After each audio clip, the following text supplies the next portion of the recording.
Hey everyone, how's it going? It's that nerd Ryan here, and I guess this is going to be kind of weird considering that tomorrow we're reviewing John Wick 4, but we're going to start with John Wick 1 today. Over the next few months we'll do John Wick 2 and John Wick 3. I was planning to do this earlier and I never got around to it, but yeah, so we'll go ahead and talk about the first movie today. So it's been out for a while, so I'll do the quick rundown of the movie. So basically, I'll explain it the way that I explained it to my friend that I'm seeing the movie with tomorrow. So there's this very good assassin for every mafia that got out. He retired and paid his way out, basically. Got married. His wife died about a day before, I think, the movie starts, and she leaves him a dog. There's two things that he likes now. It's his dog and his car. He's driving around, and this Russian kid stops by and says that he wants to buy the car. John says it's not for sale, so at night, the kid breaks in, beats him up, steals his car, and kills his dog. Turns out this kid was the son of the head of the Russian mob, and he didn't know who John was. So we get the lowdown of, the history of John, that they've seen him kill 3 men with a pencil. He's known as Baba Yaga. He's not the boogeyman, though. He's the guy you send to kill the boogeyman. And basically, how he got out of the mob was he was given an impossible task, and the bodies that he buried that day are the foundation of the head of the Russian mafia. And just all this insane stuff. It's beyond hilarious how much of a big hitman John Wick is. So in this, we're introduced to the criminal underworld, or the Hitman Secret Society, or something like that, where we get the hotel service of the Continental, cleaning services, stuff like that, assassins, the coins, everything like that, which is really cool to the lore.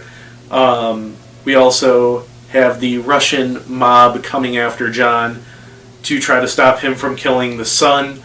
Through about halfway through the movie, he gets stopped and caught by the head of the Russian mob and is like, "Are you seriously doing this over a dog?" And he's like, "Yeah, you don't understand. This isn't just a dog. It's my dead wife's dog." It goes on a whole thing, which I thought was a great part.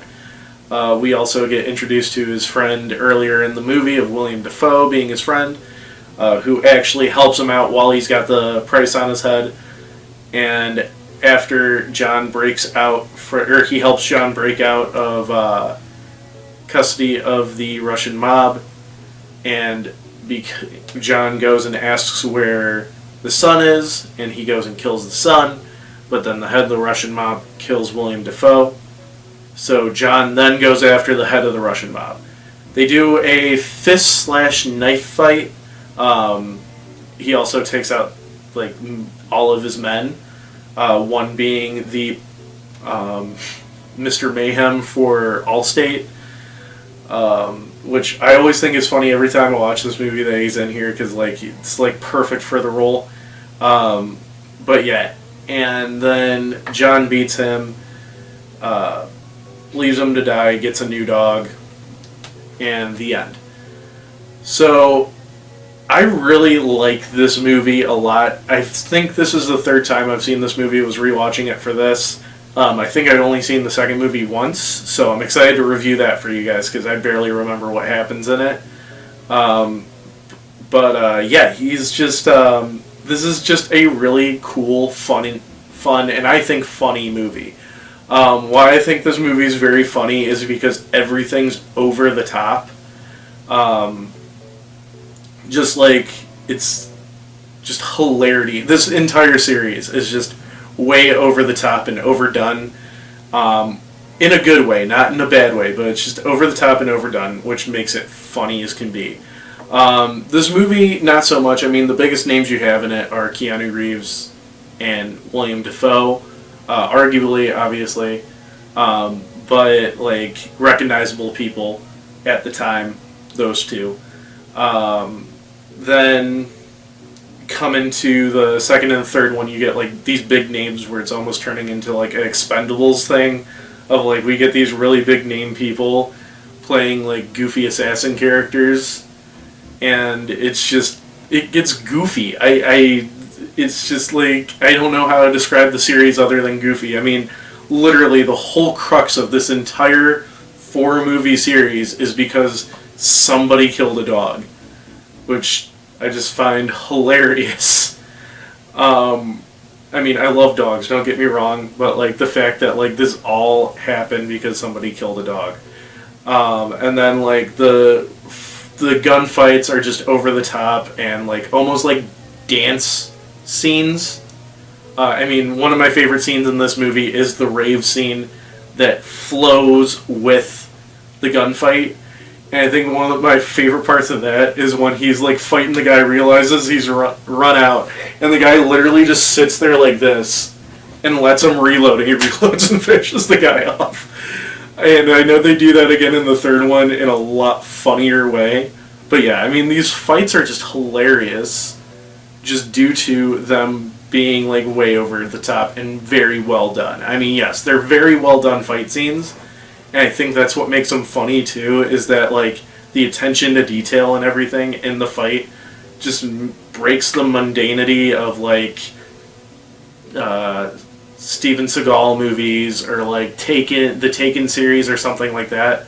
Is that like it pays so much attention to like counting bullets and like reloading and like stuff like that like it's almost hilarious. Because it's literally, I mean, it is hilarious. Because it's literally like how an actual gunfight would go. It wouldn't be somebody mowing down a bunch of bad guys nonstop. They'd have to like, and reload when like the script calls for it. There's like clunkiness in it of, I'm still surrounded by 20 people, but I'm out of bullets, so I gotta reload. And like, that's what I love about the movie, is like that. I also think some of the line delivery in this is just beyond hilarious. I don't know if it's just Keanu Reeves or like if it's directed to be like that. Like one thing that I could think of is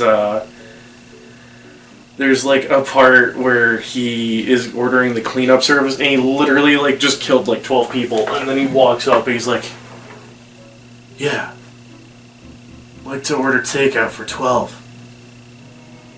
No, I'm dining in." And like just like that. And then like right after that fight too, the cops come, he opens the door, he's like, "Hi, Jimmy. Noise complaint?" "Yeah, noise complaint." "You working again?" "Just figuring things out." It's just like that. Like, I just love that. It's just so goofy.